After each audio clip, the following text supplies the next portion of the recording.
ఈ week market చాలా volatile గా మూవ్ అయింది. మనకి 2 days బ్యాక్ అదేదో మార్కెట్ ఇంకా దాని సపోర్ట్స్ అని బ్రేక్ చేసేసి మళ్ళీ కింద పడిపోతుందని ఒక పానిక్ సినారియోని కూడా క్రియేట్ చేసింది. మళ్ళీ యుద్ధం మొదలైపోయింది, స్ట్రేట్ ఆఫ్ హార్మోస్ ని క్లోజ్ చేస్తారు అన్న రీతిలో క్రూడ్ ఆయిల్ ప్రైస్ మళ్ళీ పైకి వెళ్ళిపోతుందా అన్న ఒక న్యూస్ ను కూడా మనం గమనించాం. మరోవైపు బంగారం, వెండి విపరీతంగా సెల్ ఆఫ్ కి గురవుతుంది.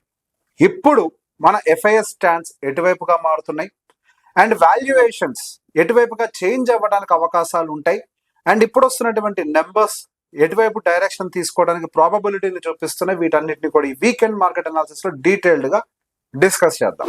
నమస్తే, నేను Revanth Chalamala, I'm registered mutual fund distributor.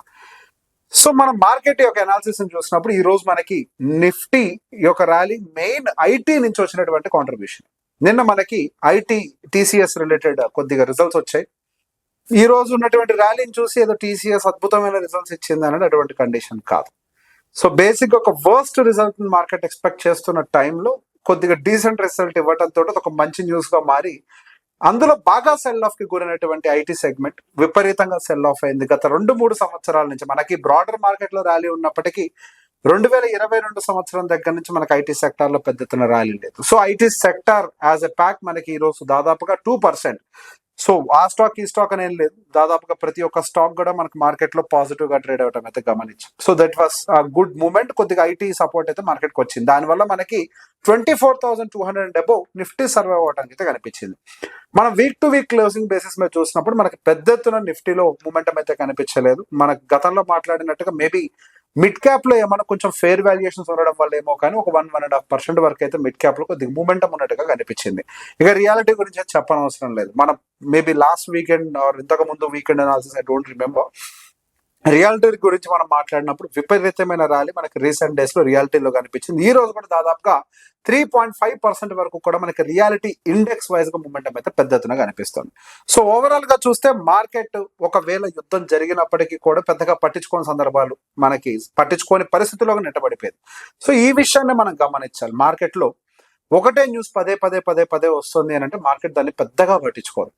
ఇప్పుడు యుద్ధం అంటూ మళ్ళీ కంటిన్యూ అయినప్పటికీ స్ట్రేట్ ఆఫ్ హార్మోస్ ని క్లోజ్ చేయడానికి మీరు గమనిస్తే అమెరికా, అఫ్ కోర్స్ ట్రంప్ ఎప్పుడు ట్రంప్ అనే అనిపించుకుంటాడు. ట్రంప్ లాంటి వాళ్ళు ఇంకొకరు ఉండరు. ట్రంప్ ని ఎవరితో కంపేర్ చేయాలంటే ట్రంప్ తోటే కంపేర్ చేయాలి, ఇంకొకరు కంపేర్ చేయడం కూడా పనికిరాదు.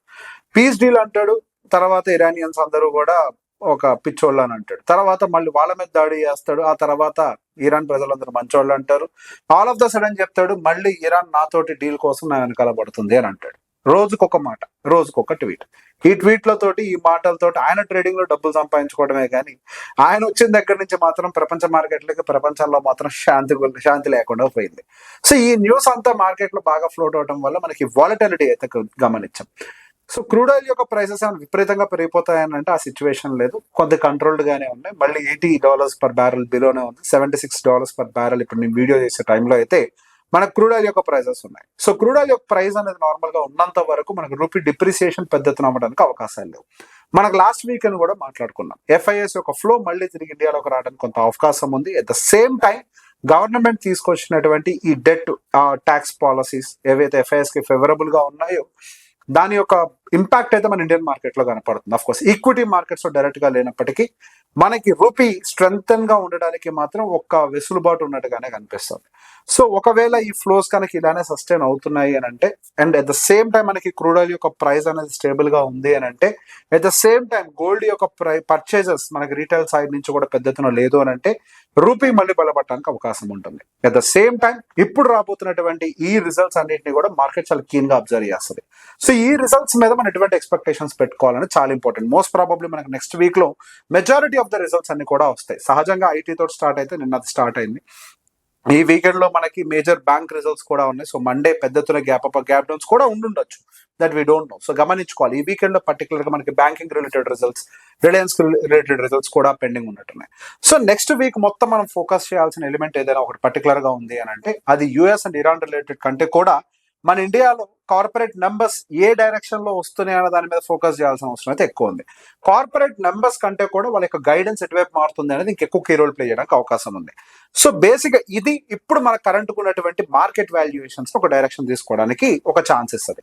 యాజ్ ఆఫ్ నౌ మన ఇండియన్ మార్కెట్ వాల్యుయేషన్స్ అనేవి మన గతంలో కూడా మాట్లాడుకుని ఇవాళ కూడా చూపిస్తాను ఇన్ఫాక్ట్ వచ్చేపట్లో వాల్యుయేషన్స్ అనేవి పర్టికులర్లీగా మనకి నిఫ్టీలో అయి ఉండొచ్చు, మిడ్ క్యాప్ లో అయి ఉండొచ్చు, నెక్స్ట్ 50లో అయి ఉండొచ్చు, వీటన్నిటిలో కూడా కొద్దిగా ఫేర్ గానే కనిపిస్తున్నాయి. ఒకవేళ నెంబర్స్ కనుక బెటర్ గా వచ్చాయి అని అంటే వాల్యుయేషన్ రివిజన్ బెటర్ గా జరుగుతుంది, ఇంకా చీపర్ గా మారుతుంది మన ఇండియన్ స్టాక్ మార్కెట్. మేబీ అటువంటి టైంలో మళ్ళీ ఎఫ్ఐఎస్ ఏమన్నా మన ఇండియన్ మార్కెట్ లోకి రీఇన్వెస్ట్మెంట్ వైపుగా చూడడానికి అవకాశం ఉంటుందేమో. సో బేసిక్ ఇప్పటి వరకు అయితే మనకి ఎఫ్ఐఎస్ యొక్క స్టాండ్స్ ఎటువైపు ఉన్నాయో గమనిద్దాం.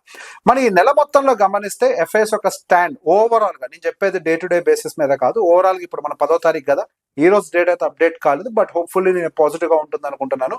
యాజ్ ఆఫ్ నౌ ఎఫ్ఐఎస్ నిన్నటి క్లోజింగ్ వరకు కూడా 1969 crores వరకు బయింగ్ సైడే ఉన్నారు.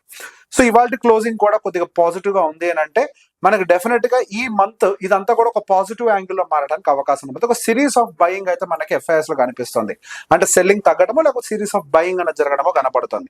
ఈ నెల మొత్తంలో కొద్ది గొప్ప మనకి డిఐఎస్ కొంచెం ఎక్కువగా సెల్ చేసినట్టుగా ఉంది, కానీ అంటే మధ్యలో ఒక రోజు 3వ తారీఖున పైన శుక్రవారం మనకు ఒక 1900 కోట్లు వాళ్ళు అమ్మినట్టుగా ఉన్నారు, కానీ పెద్ద ఎత్తున మనకి ఎఫ్ఐఎస్ సైడ్ నుంచి మాత్రం సెల్లింగ్ అయితే కనిపించట్లేదు. ఆల్మోస్ట్ న్యూట్రల్ స్టాండ్స్ అయితే తీసుకుంటున్నారు.